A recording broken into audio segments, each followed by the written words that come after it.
The United Nations top official on human rights recently told the UN Security Council that the US-supported, Saudi Arabian-led coalition of Sunni nations fighting Shi'ite Houthi rebels in Yemen bore a disproportionate responsibility for attacks on civilians.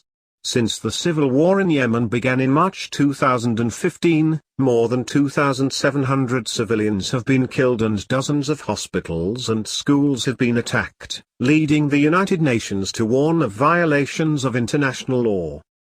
The problem is that the United States is supporting the Saudi-led coalition's airstrikes by providing intelligence for targeting and also by refueling coalition's warplanes, thus extending the range of their bombing. Domestically, Saudi Arabia has a horrendous record on human rights that it is exporting to Yemen via bombing civilians there. The US invasion of Iraq in 2003 to topple Saddam Hussein exacerbated the Sunni-Shi'ite division throughout the Islamic world, and the war in Yemen is actually a joust for influence in the Persian Gulf between Sunni Saudi Arabia and Shi'ite Iran, which are bitter regional rivals. Saudi Arabia does have substantial interests at stake in Yemen, which borders the autocratic kingdom, but the United States does not and should cease providing weapons and the aforementioned support, which is tainting the US with support for a country that very well may be committing war crimes. Yemen is a small, poor, and insignificant, from the perspective of US vital interests, country just south of Saudi Arabia. It doesn't even produce much oil, but of course Saudi Arabia does, and that's why the Saudis are getting so much US support, despite Saudi Arabia's despicable foreign and domestic policies. The US government ousts dictators in Iraq and Libya and loudly criticizes Iran's bad human rights policies. In contrast, the United States mutes its criticism of Saudi Arabia's atrocious human rights record, sweeps under the rug that the 9/11 attackers were mostly Saudi nationals, and ignores that Saudi Arabia is the biggest exporter of militant Sunni Islamism by its support for radical schools around the Islamic world. Why does the world's only superpower tolerate a major ally supporting potential US enemies? The US has the same toleration for Pakistan doing a similar thing. The reason dates back to World War II, when Saudi King Abdelaziz bin Saud traded US access to Saudi oil for US protection of that oil. Yet although Saudi Arabia is the anchor of the Organization of Petroleum Exporting Countries, OPEC, oil cartel, the country does not have the control over the world's oil market that both policymakers and the public believe. OPEC, like most cartels, has failed to achieve long-term control over the price of its commodity. For example, right now, world oil supply exceeds demand, because of new non-OPEC sources of supply, such as from new fracking technology in the United States and because of slack demand due to sluggish economies around the world, thus driving the price down. In fact, Saudi Arabia has even given up trying to prop up the price by reducing production. The Saudis, who produce oil very inexpensively compared to other producers, are afraid of losing market share to those exporters and so are keeping production high, despite the low world price.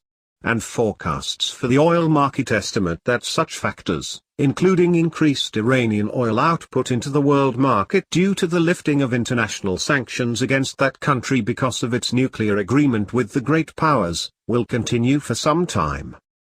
But once upon a time, in 1973, didn't Arab oil producers launch an embargo and production cutback that brought US economic ruin and lines at gas stations? No. Subsequent economic studies of the 1970s have shown that US stagflation, inflation plus slow economic growth, was caused by poor US government economic policies rather than by the Arab oil embargo and production limits. Gas lines in the United States were caused because the US government still had price controls on oil. Japan had no price controls, thus allowing price rises to naturally curtail demand, and thus no gas lines. Moreover, if the oil embargo and production cutback were so successful, why haven't the Arab countries ever tried it again during other wars in the Middle East? Similar to what brought about the fracking technology recently, Higher oil prices in the 1970s just increased supplies. Non-OPEC sources of energy were found and conservation practices became more prevalent.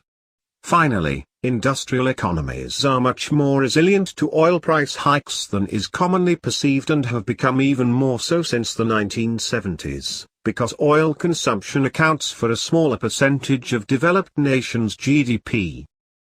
Contrary to official and popular belief, oil is only strategic when needed to power military forces in a war.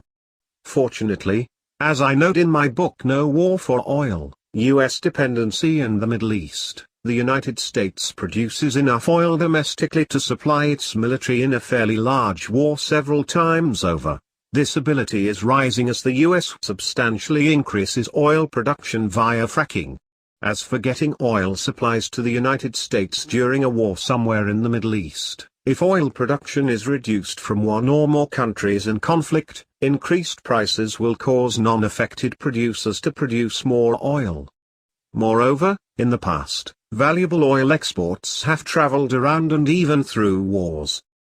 If the United States had a truly vital interest in holding its nose and supporting an autocracy like Saudi Arabia, that would be one thing. However, ignoring the despotic kingdom's domestic oppression and likely international war crimes, in the erroneous belief that Saudi Arabia can successfully trump global market forces to manipulate long-run oil prices, is unnecessary, ethically questionable, and only increases the likelihood of blowback terrorism against the United States from the victims of Saudi